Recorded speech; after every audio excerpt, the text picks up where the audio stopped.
Ladies and gentlemen, welcome back to the SportsBiz podcast. I never thought I'd see the day we will talk about sports and business on the same podcast. So we're back, and I know everybody's going to be extremely happy with this evening's a bit of review. Not too much of the review of the game. I'm not really a analyst, so to say. I'm not a commentator also per se, but we're also going to add on to what we spoke about the last time, which was transitioning and, looking after oneself well. And for that, in studio, I have with me the friend that actually asked me, my bro, a few people asked me, what does Zahir do? So I brought Zahir back, so I'll give you all of that while we are busy here. So this evening I have with me Mr. Zahir Witboy. How are you this evening, sir? Thanks once again, Fagan, for granting me this opportunity to, obviously, I launched this thing with you. I was in the very first podcast you hosted for SportsBiz. Like you said, I never thought business and sports would be spoken on the same platform. And here we are again today. So I'm very blessed. I was actually about to cancel tonight's session with Fagan. I phoned him about just 20 minutes before I arrived there. I told him, Fagan, I have a bit of a problem. I have something to sort out, but do you need me? I asked him straight, do you need me? He told me, Zaza, I need you. And I put everything on hold because I gave him my word. And alhamdulillah, I'm here today. I'm here with you, my brother. No, thank you, my brother. I know, man of your word. It felt like I was on speaker, no? The need. At first was like, need, my bro, do you need me? And then it was like, also probably to your wife, like, listen here, you really need me. Just listen here, I'm going to put him on speaker now. Do you need, but it was a genuine, do you need me? Because I was like, bro, my analyst just had a load shedding crisis. Look at it, there's going to come a point where you can't use load shedding anymore. But unfortunately, I understand load shedding does hit at sometimes. So my analyst, Mr. Chislin Hans, will join us soon. So we'll just step into a World Cup review. But thank you again, sir, for giving me the time. I know. It's a pleasure. Let's speak about not finding enough time to watch football nowadays. Hey. Let's talk about just that. So me, it's also like, I was smart. I don't have anybody's DSTV password anymore. So anybody out there, I'm going to make this actually a piece of clip. Can anybody out there share me the DSTV password? Because I'm now on a VIP league stream. A shout out to one of my students who shared me that streaming link, so for everybody who need it. But the link is potent because before that I was watching it in the back room on Facebook. I was watching game. It was actually Rashal. I know you're listening. Shaw cancelled his DSTV. Shaw. So we both now. No, Shaw was the one supposed to be here today. No. Somebody else. Oh. Shaw will be here soon. Very soon. Allow Shaw to be here. So I'm watching the World Cup, but obviously I'm getting into the big games because the group games was too much. Overwhelming. But tell me about not finding the time to watch football as much now. Yeah, so obviously it's a bit strange to me, but it's become the reality. I guess it's I don't know when last I've actually watched the full 90 minutes. I was going to ask you, were you an avid watcher? Like, were you there? Look at the Owens. We're all watching who do you support? Manchester United. So are we all going to get together? We're going to watch United game by what's the name's house and we watch the whole 90. We quiet when they lose. Like, it was like a get. Yes. That was me and my friends all the time. We used to watch every single game. We never used to miss it. It's obviously also, Did you see United win the league? Yes, and the Champions League. I did, don't worry. I have Silverware in my... Nah, mas you were still young that time, so that's why you supported. The generations in a fight, maybe. No United supporters, we nuts. At least it hasn't been that bad for them. At least so. Because it's World Cup. It's World Cup season. It's World Cup season when it's World Cup season. The biggest sporting event on the planet. You can never underestimate that. Everybody wants to watch football. I get other Americans make fun of soccer. soccer and football. Yeah. But at the end of the day, they know this is the biggest sporting event. They can't freak it. What team did you? Who's your country for the World Cup? England. I'm English England fan all my years. Manchester United and England. Manchester United being my club team, my club football team, and my international team is England. Yeah, I always Really disappointing. What's the first World Cup you watched? Your first memory of watching a World Cup? In Italy, when Zinedine Zidane headbutted guy on the 2002. final. That's 2002. No, it's 2006. 2006. Oh, it's not my first World Cup, but it's my first World Cup. Like experience, man. Correct. I was conscious about life at the point of a few years younger. I wasn't conscious about these kind of things, so I was obviously just there. I can't even remember it. Yeah. But so what I remember clearly is that 2006 World Cup, Italy won it on penalties. I think. Zinedine Zidane headbutted the guy and he got the red card a few minutes before the game ended. Yeah. So that was and I was watching with my whole family. I had uncles who was big Italy supporters. So and it was. It's an egg moment. It's an egg moment. It's a moment for our family. Yeah. That's like a football. That's like legacy moment. You can't forget stuff like that. Never. My earliest memory of watching football, not potent, and this is one of the reasons I support Liverpool. 1996 FA Cup final. I'm still playing outside. I think I started supporting Liverpool before then already, 94. Because the whole house was united. Yeah. My Uma them. And then I come running in the house, 96. First time on TV, I see Liverpool United. Run outside, I come inside Kenton, I was like that volley. I'm like, yo, this man sunk me.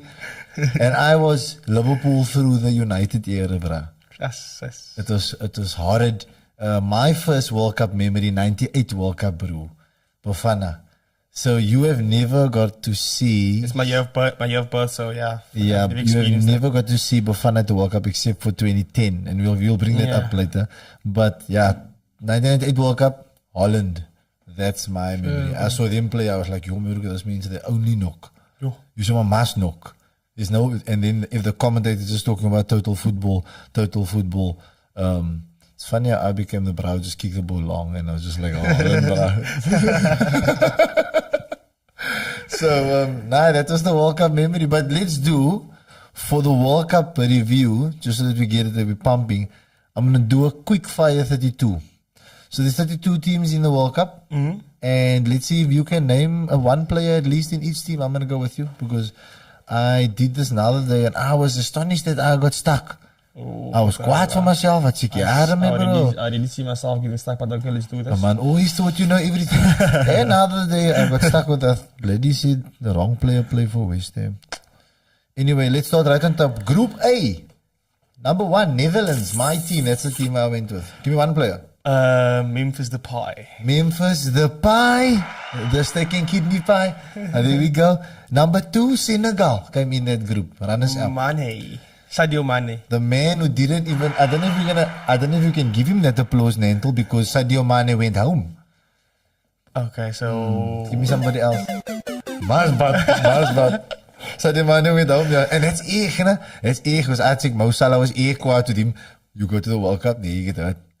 Definitely, it's so see. But Shane Peace, Mane made a difference. Give me another player. Senegal, that's bad, no? I don't only know Mane. Bro, you can't remember. It's like Alex, maybe a 4-year-old. Alex is like Alex have a PlayStation now, so you see it. I like the black one. Kouyaté. Ja, hij was nogal daar. Kouyaté, Dybala, Mendy speak in the polls. Shame. You had a tough time. Next one, Ecuador. Ecuador. Valencia, the striker. Kwai, yeah. The Valencia. And then Qatar. Gotta shout it over the mic because Qatar. How do you know there's a lot there was a TikTok all the names clip. look the same. There was a TikTok clip going around about like how do you say it, like Qatar. Is it Qatar? It's supposed to be Qatar, it's supposed to be flat.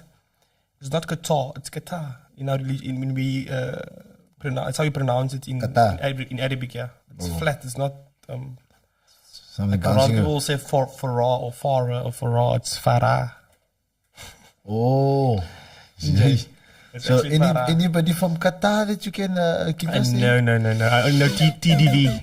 TDV, who's TDV? Who the you gonna make me Sorry, who's the rapper? He's in Qatar. Yes, what's his name? That's Rick. No, Shout out to Rick de Villiers. now we're gonna stop this, Suma. That is a potent thing to do. Shout out to that man, my bro. Rick, bro. My bro, that came on my algorithm rhythm, and I was like, now this is what you do with your money. What the guy. This is how you show Enjoy life. You know, you gotta show that little bit of that shows the breaking out of the box, and for like you can wear nice clothing. Yeah. But that's really... It's still gonna be questionable. Like, die man het hy gekoop eers van sien sy. You must know how people is, man. Oh, yeah. And again, we have to be like, now that man, building a relationship, building in Qatar, showing himself like that, that's like every little boy's big dream. Like, and it was at the World Cup. He posted a picture of the World I don't Cup. want to play at the World Cup. I just want to And go, TV. bro. That's I just want to go next one, bro. That's where. So, shout out to him, potent. Nah, Dave, that's Klomklad. Love it. So Qatar, do we have to find out now who's in that lineup? Ish. Qatar, guys, any suggestions here on my platform? So who was the team? Nah, it was Can you guys help me maybe? Japan, who had all the Kims in.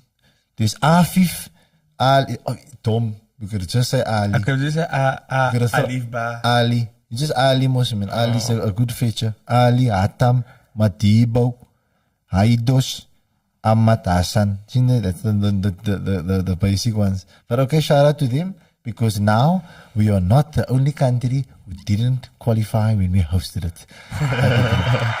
For Fana, we are not alone anymore. We are not the scorn of the World Cup world. And then you're done. Someone say, if we had to be in the World Cup, you'd have done well. Like, you can't say silly comments like that. Okay, Group B. Nothing to say about that even. Group B, top of the log, England. Come on, I could name them all. Just one. Who's your favorite player? Favorite player, Phil Foden. No, good one. Because the game they put him on the bench and they drew because he can't do that. That man is And then next up, USA. USA. I saw a bad boy that I knew over here. A bad boy. USA. I don't know if you know Freddie Adu. I know that that's a memory. My bro, USA captain play for Chelsea. Kovacic. No, sorry, Pulisic. Christian Pulisic. Well done. Guys, I got it. At least you know. And then we had the USA versus Iran battle. Yo, that is most a field day on Twitter, my bro. The other want to make a USA Iran joke to so like to just listen. I was again caught up in the Palestine and Israel. Palestine was apparently at the World Cup, but obviously it was, it was a good stand, in my opinion, for the Muslim nation, for what Morocco did. It was, you know what I mean, through all the pain Palestine is going through all the troubles, through all the, the brutalness they're going through. I think that was, it was... I wanted to touch on all the political things behind the World Cup, but let's leave it to another. Yeah, it was too much. It was because, I think, they said, teams got distracted by it. No, definitely, Bruno. I think that is the main goal. That's the main objective of all these, what do you call it, political. We're gonna call it activists. The VAR, for example. Correct. Just normal things even before the build-up before the game. The amount of deaths at the stadiums. Exactly. And things like that. Even we know it goes. You play professional, the crazy thing opponents does when we arrive at the stadium. They will lock the gate and not let you in just to fuck with your mind. Yeah, and to get you but they're just doing it for a certain amount of time just to fuck with your mind, and then everybody gets angry. Coach starts like, "What the fuck's going on here?" Makes you lose focus, and that's how they get to you. But they're not gonna open it, but they're just gonna actually frustrate you for especially if it's a big game. Come to the stadium, they'll block the gates. And you're like, what the fuck? We're standing here for 10 minutes and the security knows what's happening. Security was told, obviously, from the security up until the main guards, And that's the beautiful thing of the beautiful game in any sport, that the finer details. Yeah. You have to understand Stand the finer that the details. finer details are very important because the game is infinite. So everything affects everything. 100%. That's something we'll speak about how everything affects everything. Because it's the small changes. Like we played recently at some place where they said like, nah, they're gonna allow you in. Normal, like they're gonna allow you in. We come to the gate, we must not pay. Our coaches come out, it's like, nah, you'll pay for everybody. So small things like that. Yeah. Is, but on this scale, it's big. It happens but on I a can massive imagine. magnitude where certain things throw you off. Their media game is something else. That's why this platform is to prepare those who want to become professionals in whatever they do in sport. Like you have to be prepared for all that, for this limelight. Face, hair need to be done, everything ready. But also the way you carry yourself forward. You need to be part. How long do you want to be part of the infinite game? Because that's something I'm going to touch on this evening. How long do we think Cristiano and Messi is going to survive? How long do we think they're going to be out there? So thanks for the USA. Iran, any player from Iran that you know there? Nope. Pause. No. Yeah, you might as well. I also don't know they from Iran. Wales? Gareth Bale. Gareth Bale. Okay, Iran and Wales, sorry, went home. And then we have Argentina, Lionel Messi. Poland, Poland. Lewandowski. Mexico, Mexico.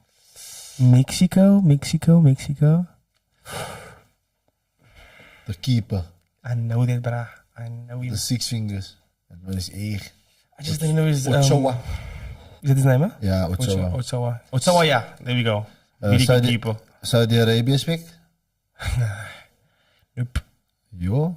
I told you I didn't watch these games, bro. I would have known maybe if I watched the game and I would remember a sweater, but I didn't. You didn't also go to Makkah yet? No. Makkah will get one of the players. France? Ooh, gonna be a beautiful final. Yeah, Mbappe, Kylian Mbappe. Australia? Australia, we have Australia. Oh, so not naming the names was too much? I don't feel like I keep my brain. What's his fucking You're pushing it here, huh? Moi. That's his one brother's name. Yes, I know about that, right? What do you Tunisia? didn't have on your phone? Did you have all the names? So? No, I just got the what's his name, bro? I just got the countries. Tunisia? Nope. Pause. Denmark? You are bad. Schmeichel in the polls? It's Michael's, yeah. Japan? Jing Wang. This man say anything, I can't believe it. Oh my word, Jing Wong, that's blasphemy, no? That's borderline, that's borderline, people you can't say stuff like that. You have to. It's actually a name. No, it's a name. My bro. Jing Wang. But it's not a name, I don't think it's a name. But it's a name, I promise you. Don't make me go find these things. And then you have Spain. The one and only Sergio Busquets. Okay, he's last us, yeah. Germany went out in the group stages. That's shocking. Kimmich, right back, sixth. Yes, and then we have Costa Rica. Almost there. Costa Rica. Pause. Morocco. Hakim Ziyech. Croatia. Luka Modric. Belgium. Belgium. Spanish Belgium accent. Belgium. Kevin De Bruyne. Canada. Kevin Davies. Kevin Davies. Brazil. We have Neymar. Switzerland. Shaqiri. Shaqiri. What a player, eh? You forgot about these. He's third World Cup also. Fourth World Cup. It's a bad question I'm going to ask. Did Shaqiri play this World Cup? Yeah, echt. Potent. Is it? Potent. Another World Cup. Cameroon. Abu Bakr. That bro was potent. I ran him. He's arrogant. Serbia. Boss. Something that end with a Vich. Portugal. Cristiano Ronaldo. Left on the bench. Very happy for that. South Korea. South Korea, no, pause. Uruguay. Uruguay, Suarez. And then the last one, Ghana. Ghana. That was nice to see, though. Ghana? Could you help me with this one? I only remember Seydorf. Seydorf. Seydorf, what's his first name? Yo, you also, Ooh, I need to get my pandit into school. I would have loved to say this man, no man. Guys. Let's move right past all 32 and just get to the final two. Okay. The final two on Sunday is Argentina and France. So my Netherlands buckled. Good comeback there with the route 1 against Argentina. Yeah. So I only watched when Netherlands was playing. Like whenever they were playing, I'm going to watch that game. Klar. Virgil fan, I like good centre back. So obviously that was so stuck. It was potent. Yeah. Obviously they got bundled out on penalties. Get to the final. I would love Messi to win it. France, very well oiled. Didier Deschamps. I think Tuchemeni is a that boy in the middle. What a player. Is something. What's his name? Jem Tuchemeni. Tuchemeni. What a player. No. They say that code. With the Yemen Casemiro. No. There wasn't Kante. And there was no Kante. Yeah. And there was no Pogba. Yeah. But there was no difference. There was That was that one. That man played for his age. The weight he carried on his shoulders this World Cup was out of this world. What a player. What a matured campaigner, I would say. Now, what a matured campaigner. You could see the way he plays. He's very, very matured for his age. Now, that's enough about the World Cup because that is where we leave the World Cup. On Sunday, who's winning on Sunday? I'm giving it to, I'm not a Messi fan. Your shame, Biz. It's going to be bad for us Ronaldo fans. We'll see. It's going to settle the debate, in my opinion. Messi winning this World Cup is going to settle the debate of who's the GOAT. So it's going to be really bad for all Cristiano Ronaldo fans if this guy wins the World Cup this weekend. So I am unfortunately going for, not that I have a, not that I really support any of the two teams. I support football, good football in general. But I'm going for France. And because I like that boy so much in the middle, I think he deserves something under his belt, such a brilliant performance. Okay, nice. So, what's your take? I don't think there's a debate. So, Messi for the fairy tale. Hope Messi wins it, and then we can take it from there. I think that's important for me. I can't wait to get back in this podcast a week from now. France, well-oiled. Didier Deschamps was one of the players I fell in love with in 1998. I think nobody took note of him. I still have a picture of him. It's my proof. We'll talk about the infinite game is what I want to move on to now that we know who's going to win the World Cup, or we don't know who's going to win the World Cup. But something that you mentioned is the Tuchemeni. Tuchemeni is 20, I think. I know he's under 20. What the hell? They bought him for 70 mil. So 18 years old, 70 mil. Real Madrid have Camavinga also. They signed him for like 40. Then they have that lighty now. They signed Endrick. He's 16. He's only coming in 2024. Yeah. They signed him for 60 mil. It's going to be 72 mil. So, what makes these boys that good, right? And then also we talk about the longevity of Cristiano and Messi. So obviously they're not thinking about this game like only 90 minutes. So there's two different games you play. You either play the 90 minutes, or that 90 minutes defines you every time, or you play the infinite game. Like I'm playing to be the best in the world. You this wanna train harder than everybody else. Tell me, what do you think about our youngsters now? And we have to talk about here at home, because we're going to bring it back home, because that's what we're here to inform, educate, and entertain. 100%. So let's bring it back home. When last have you seen a youngster work so hard? You're 24 now, so you saw another day. I look at the lighties now, and I'm like, yo, echt different generation. Because you also, you think you work hard also. Yeah. Yeah, as much as I do think I work hard, I do think as well that I could have done way more. And that is why I've never made in football. And I'm honest, and a lot of players would come here and say that. That a lot of people would come here and say and be comfortable saying that I didn't make it and it wasn't meant for me, or I found a different passion. But I believe one of the main reasons I didn't make it was because of not living the infinite game. You know what I mean? Yeah, I had the talent. All the talent was there. I was supposed to be very far, and I know that in football. But because I never, the lifestyle, what you give football will give you back. What you give life is what life gives you back in general.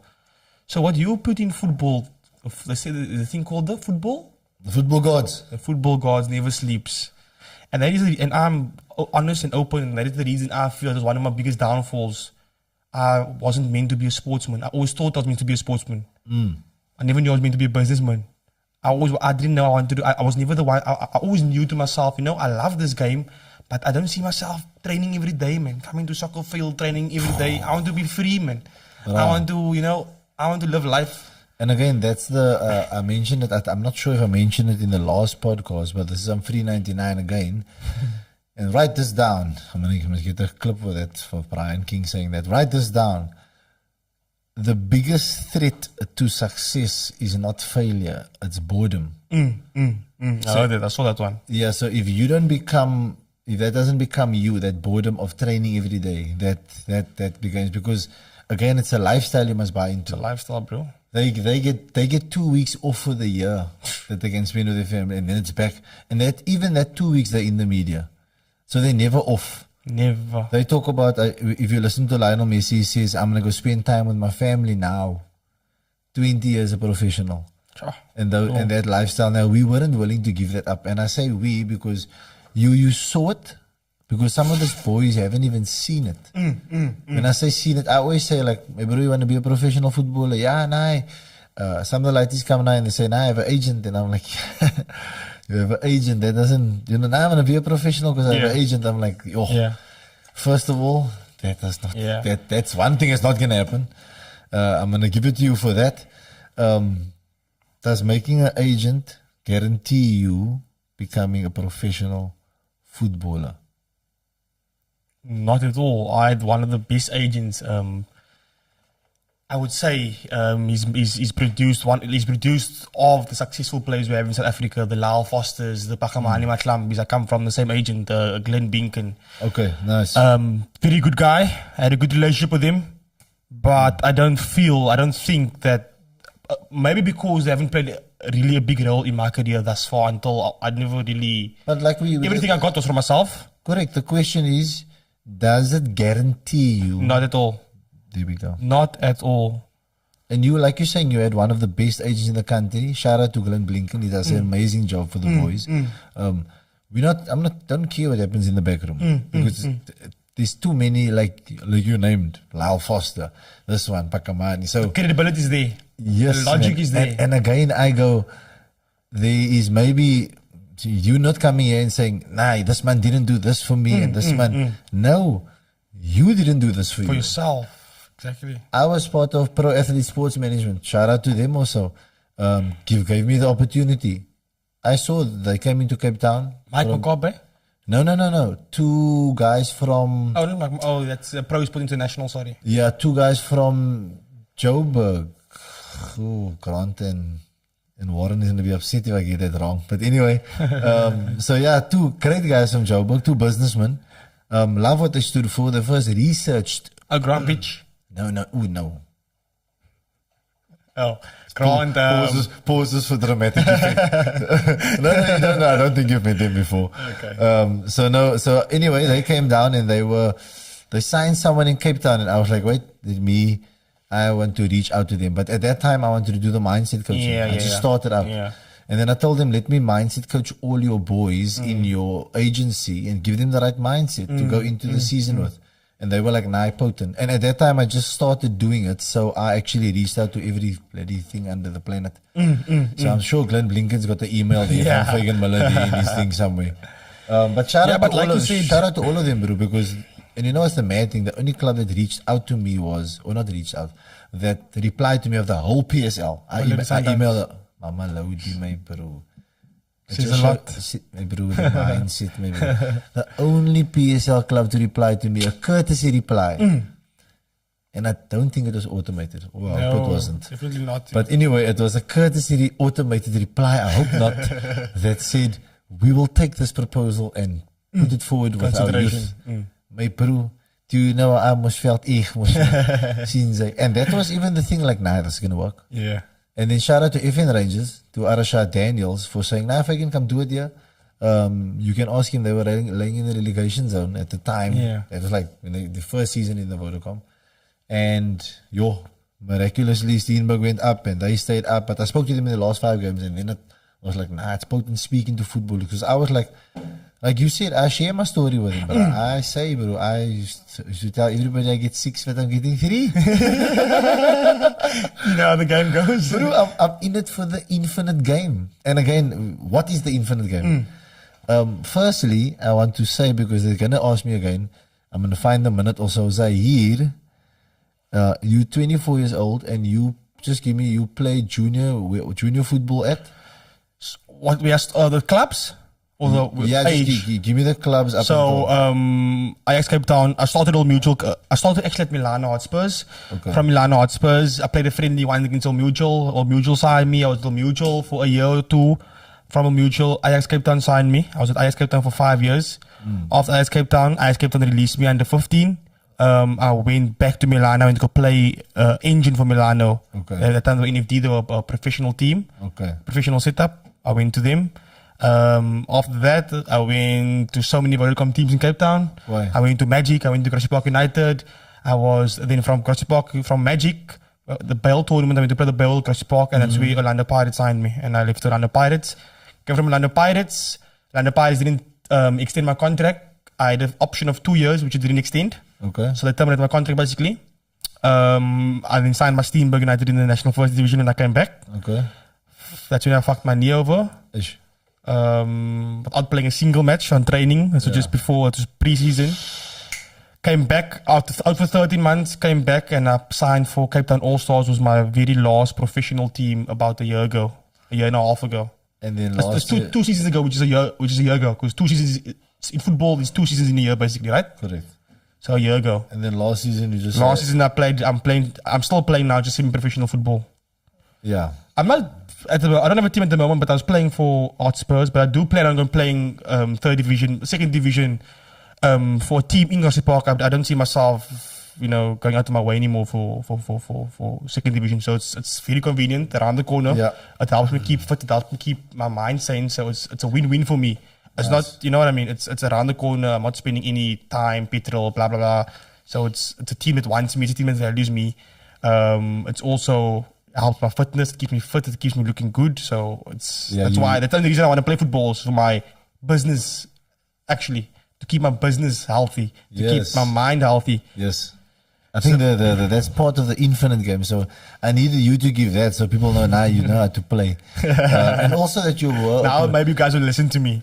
And also that you were a professional in what you did. You know what I mean? You weren't just... Because it's important for when businessmen join us, they also played a bit of the game. Yeah.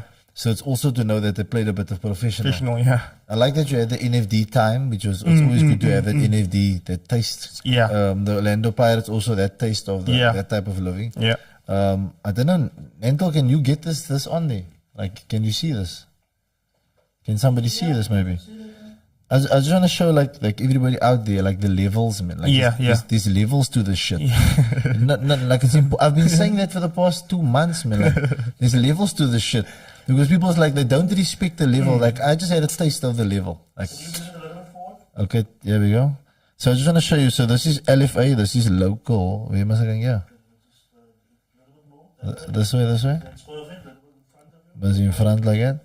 Boom. Next time we have, you see there, it says LFA. So it's a local football association. That's where the local clubs play. And then after that is the third division, which is the SAB. And then you have the ABC. That is the second division. And then you have the National First Division. First Division. So that is professional football, NFD. That's pro football. That is full time. You wake up in the morning, you go train, you fly every second week. That's full time.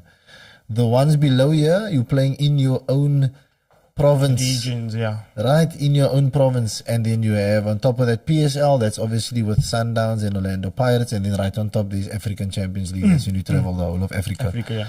So why I show this is because one of the things we're saying the infinite game all the time. What is the infinite game? So the infinite game is a book by Simon Sinek, and there's 5 things he speaks about in the infinite game. So the infinite game is a beautiful thing that you can play in any sport. It's actually life. So what is life? Life is you must decide how you're going to play. Are you going to play from 9 to 5, or you're going to play, I want to own this company one day? 9 to 9. You know what I mean? I want to own this thing soon. So that the mindset, the infinite game is a mindset change. And when you understand the infinite game, you start playing the game different. One thing we're going to come to the end, and I'm going to mention it now, is that everybody can play the game. Everybody can play soccer. Yeah. If me, you, Nantel, we all decide now we're going to go play a 3-a-side game, and you're like, nah, my bro, Nantel didn't play football in a paar years, my bro, I'm not going to be on his side. Yeah. Everybody can play the game. The thing is with the game is you can't choose what mindset someone plays with. And that's what we just want to let people understand. Like, that's what I would love the kids need to understand, that everybody who's playing football now. And like what you respect is important, because respect the level if you don't want to respect the mindset. Or the money. If you don't want to respect the mindset, respect the level. They must say, yeah, I play. What level did you play? Waar het jy gespeel? Then respect the level if you didn't play on the level yet. Even bro, it's a big problem. So if you don't respect the level because you don't understand the infinite game mindset, some people's going to be in this game for a very long time. I know Pele's on his last. I hope I don't call it. But if Pele passes away, football's still going to continue the next day. That's the infinite game. To understand that this game is still going to go. It's not because of you. You can't be quiet. You must play the next day. And it's like you said, it's the thinking need to change while you're playing. If you play the game like that all the time. So we played the finite game. We were playing for that. Like I always do say, I just wanted one PSL cap. But that already put a lid on how far I could go. 100%. For this thing. And even while you're playing, you must think like, I need to play, and what else can I do in this infinite game? What suits me in that game? Because if I ask you, so the infinite game involves 5 things, right? The first one is called your just scores. So you set up your just scores. So like now, after the footy, after the football, now you find yourself in a new venture. And it's also now, the one thing I like is you're always saying, you need to help the rest of the footballers. You need to help them. My biggest mission. Your biggest mission is to help. Deepest mission. Is to help footballers. Because you see the been there. The blinkers, no? The blinkers is How did you get rid of the blinkers while playing? Or was there a moment? I never really got rid. Okay, I actually did. At my last professional team at All Stars, we actually got rid of the blinkers. It was only at All Stars. They actually got rid of the blinkers, and I actually started to realize that this life after football. I actually started to realize that we're just a normal human being. I started to realize that someday you'll get humbled by this game, and you need to prepare yourself for the consequences coming. I knew that, the consequences I was going to face if I didn't do anything about the situation that most footballers face today, or what they're sitting with today. Not focusing on anything else besides going to training, coming home. You have training 2 hours a day. I keep saying this. You're training 2 hours a day. Okay. The rest of the day you come back, you're doing bullshit. Yeah. You're laying there, you're watching unnecessary stuff. So let's go 18. So you're going to fold the day now for the 18-year-old lady that's not playing the infinite game. You don't have a just scores. I only started about number 1. We all, by the way, here, sitting here have a just scores, by the way, for our lives. So what is a just scores? It's for fighting for responsibility, right? Okay. It's a collective strength. It's when you're in service to others. It's when you measure, it's resilient. So just cause is always somebody else can join you. Okay. So that's why yours is just cause. Because somebody else can join you, me, help make footballers better. This platform is doing that. Exactly. So here's a just cause. Nantel wants to really help everybody start make a platform for people. Open your mouth. Come open it here. Raise awareness. Again, you must have that, and other people can help. So you have that. So now let's just fill this day for this 18-year-old lad. He don't know what you want to do. I'm going to give the school lad, and I'm going For a footballer or? the football 18-year-old lad. Okay. He must went to school now from 8 to he get home at 3. Mm-hmm. He was whole day at school, right? And then training is 5:30. So talk to me now. 5:30, you get home at 8 o'clock again. That's only twice a week. That's Tuesday and Thursday. Monday, Wednesday, Friday, Saturday, you play. Fill the day. What were you doing, my man? What would you have